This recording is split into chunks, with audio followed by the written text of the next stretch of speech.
सुनाओ इरेडा लिमिटेड अब देखिए 103 रुपए 20 पैसे पर प्राइस की क्लोजिंग हुई है। और अगर आप देखेंगे तो यहाँ पर Q3 की डेट अनाउंस हो चुकी है और Q3 के नंबर्स के लिए यहाँ पर जो है ना कॉन्फिडेंट कहीं ना कहीं इरेडा के अंदर आता हुआ दिखेगा। तो यहाँ पर क्या डेट यहाँ पर कंपनी ने सजेस्ट करी है जो कि Q3 के नंबर आपके डिक्लेयर करे जाएंगे। लेकिन उससे पहले अगर आप देखेंगे तो 2023 में काफी अच्छा हमें रिटर्न बनता हुआ दिखा है इरेडा के अंदर, और 2024 अभी एकदम फ्लैट है, बिल्कुल न्यूट्रल है जो कि हमें देखने को मिल रहा है। और यहाँ पर ये तय कर देगा क्योंकि ये Q3 के नंबर्स काफी मायने हैं और जिस तरीके से वैल्यूएशन हाई हमें देखने को मिल रही है एडा के अंदर, उसमें कंफर्ट लेकर आएंगे Q3 के नंबर्स। Q3 के नंबर्स काफी इंपॉर्टेंट है क्योंकि लिस्टिंग के बाद ये नंबर्स आ रहे हैं और यहाँ पर पता चलेगा कि कितनी ग्रोथ यहाँ पर बन रही है। और अभी यहाँ पर Q3 के नंबर्स की डेट जो है वो रखी गई है 20 जनवरी, यानी कि अभी यहाँ से आपका 11वें दिन यहाँ पर आप देखेंगे कि नंबर्स आपके सामने आते हुए दिखेंगे। तो ये Q3 के नंबर्स काफी इंपॉर्टेंट है जो कि अभी काफी इरेडा जो है वो एक बैलेंसिंग बना के चल रहा है मार्केट के अंदर, ना ही हायर साइड जा रहा है ना ही लोअर साइड जा रहा है और एक्सपेक्टेशन काफी ज्यादा है और कई लोग यहाँ पर बटे हुए हैं, कोई लोअर साइड जाने देखना चाहता है, कोई हायर साइड देखना चाहता है। तो वो सब कुछ यहाँ पर डिपेंड करेगा Q3 के नंबर्स पर, क्या यहाँ पर रिटर्न आपके खराब होंगे या फिर यहाँ से और रिटर्न यहाँ पर बनते हुए नजर आएंगे। तो अभी निवेशकों का इंतजार यहाँ पर पूरा होता हुआ दिख रहा है और Q3 के नंबर्स यहाँ पर आएंगे। तो अभी यहाँ पर कल से देखिएगा कि इरेडा के अंदर क्या एक्शन बनता है, क्योंकि आज नंबर्स की डेट यहाँ पर जो है निकल कर आई है और जब भी ऐसा होता है तो अनुमत यहाँ पर जो स्टॉक है काफी बजिंग होता है, वो यहाँ पर मूव करना स्टार्ट कर देता है। तो किस साइड जाएगा कल से हमें पता चलेगा। लेकिन डिलीवरी वॉल्यूम अगर आप देखेंगे तो ट्रेडिंग के वॉल्यूम तो बिल्कुल ही यहाँ पर जो है ध्वस्त है। अगर आप देखेंगे उस हिसाब से तो ट्रेडिंग के वॉल्यूम बिल्कुल भी नहीं दिख रहे हैं। इन्वेस्टमेंट के लिहाज से इस स्टॉक को देखा जा रहा है और डिलीवरी वॉल्यूम्स अगर आप देखें तो 40% 36% इसी तरीके से यहाँ पर जो है आ रहे हैं।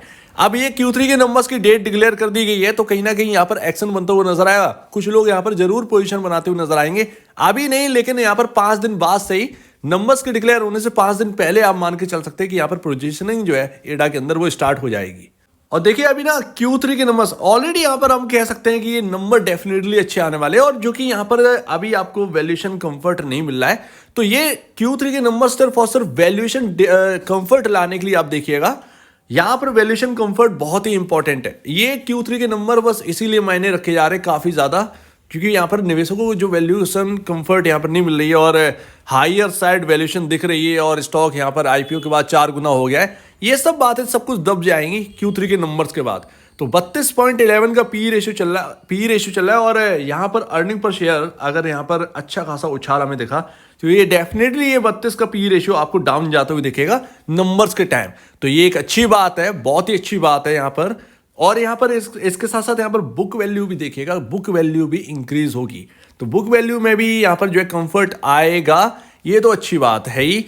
इसके साथ साथ Q3 के नंबर्स अगर डिसेंट निकले तो जो यहाँ पर ना आपका 52 वीक हाई कह सकते हैं या फिर ऑल टाइम हाई कह सकते हैं इस स्टॉक का, उसके ऊपर जाने के चांसेस बहुत ज्यादा बन जाते हैं। लेकिन अभी जो खबर है वो म्यूचुअल फंड की तरफ से, और म्यूचुअल फंड का यहाँ पर रवैया कुछ अच्छा नहीं लग रहा। अगर आप देखेंगे तो ज्यादातर म्यूचुअल फंड जो है वो प्रॉफिट बुक करते हुए नजर आए हैं, दिसंबर का जो डेटा बता रहा है। तो ये यहाँ पर थोड़ा सा यहाँ पर एक खबर है जो कि खराब दिखाई दे रही है, लेकिन ये खराब हमारी तरफ से दिखाई दे रही है। अदरवाइज आप देखें 4 टाइम यहाँ पर रिटर्न दे गया बिल्कुल कम वक्त में।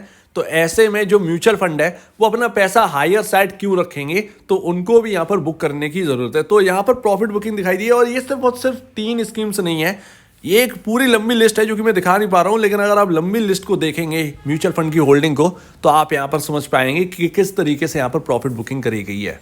और अगर आप इंडस्ट्री पीयर को देखेंगे तो यहां पर बजाज फाइनेंस का जो है वो पी रेशियो हायर साइड गया है, अब 36.38 पर पहुंच गया। और बजाज फाइनेंस का तो वैसे भी 10,000 का टारगेट दिया है, 10,000 पर शेयर का यहाँ पर टारगेट दे रखे हैं। तो ऐसे में यहाँ पर आपके इंडस्ट्री पीक में भी उछाल आएगी।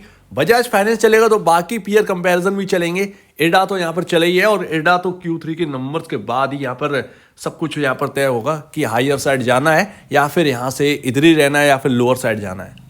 And second last price to book value 3.85 time ऊपर अपने बुक वैल्यू से ऊपर काम कर रहा है इरेडा। और यहाँ पर अगर आप देखेंगे तो हाईएस्ट में इस NBFC सेक्टर के अंदर आपको ये सारे प्राइस टू बुक वैल्यू आपको देखने को मिलते हैं। 6.95 आपका बजाज फाइनेंस का है, चोलामंडलम का 5.80 है और ये उभरती कंपनी है। और इरेडा भी आप जानते हैं कि रिटेल में आ चुके हैं, तो रिटेल के पर्पज से भी आप देखिएगा काफ़ी कुछ है जो कि एडा के अंदर अगर आप एक प्रोजेक्शन करने के लिए बैठेंगे तो काफ़ी कुछ आपका निकल के आए, जैसे कि रिटेल पर ध्यान दे रहे हैं, जैसे कि यहाँ पर जो है पावर सेक्टर पर भी ध्यान है। तो हर जगह यहाँ पर जो है वो फाइनेंस करने की कोशिश करें ताकि ज़्यादा से ज़्यादा यहाँ पर जो है अर्निंग्स पर इम्पैक्ट डाल सकें।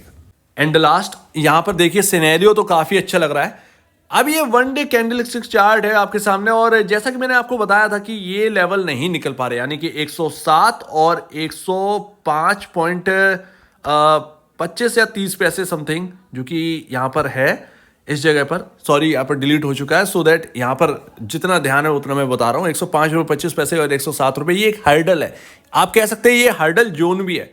तो अगर स्टॉक जो है वो यहाँ पर इसके ऊपर ट्रेड करने लगेगा जब, तब ये काफ़ी ज़्यादा हायर चांसेस यहाँ पर बनते हैं हायर साइड जाने के, यानी 115 या 120 के हायर साइड आप जा सकते हैं। लेकिन उसके लिए 105 से 107 की जो रेंज है वो क्रॉस करनी होगी। अभी हाल ही दिन में आपने देखा होगा कि 105 जाने के बाद प्रॉफिट बुकिंग आ जाती है, या 107 तक पहुंचे तो वहाँ से प्रॉफिट बुकिंग आ जाती है। तो ये एक जोन है, ये कि आप रेस्ट्रिक्टेड जोन आप समझिए। लेकिन यहाँ पर एक गैप फिल होना है, वो है आपका 110 तक। अगर वाकई में ये स्टॉक स्ट्रॉन्ग है तो ये 110 के ऊपर क्लोजिंग जरूर देगा। उसके ऊपर अगर चलता है तो फिर यहाँ पर कहीं ना कहीं मोस्ट प्रोबेबिलिटी यही है कि यहाँ पर जो है आपका 52 वीक हाई कहीं ना कहीं जा सकता है। तो Q3 से पहले एक्शन बनेगा और मार्केट में नंबर से स्टार्ट हो जाएंगे 11 जनवरी से IT के। तो ध्यान रखिएगा एडा के ऊपर। बस यहाँ पर ये याद रखिएगा कि ये जो ट्रेंड लाइन निकल रही है आपके सामने, ये ब्रीच नहीं होनी चाहिए। सबसे मोस्ट सपोर्टिव रेंज जो है एडा के अंदर वो 95.75 से 92.40 रहने वाली है।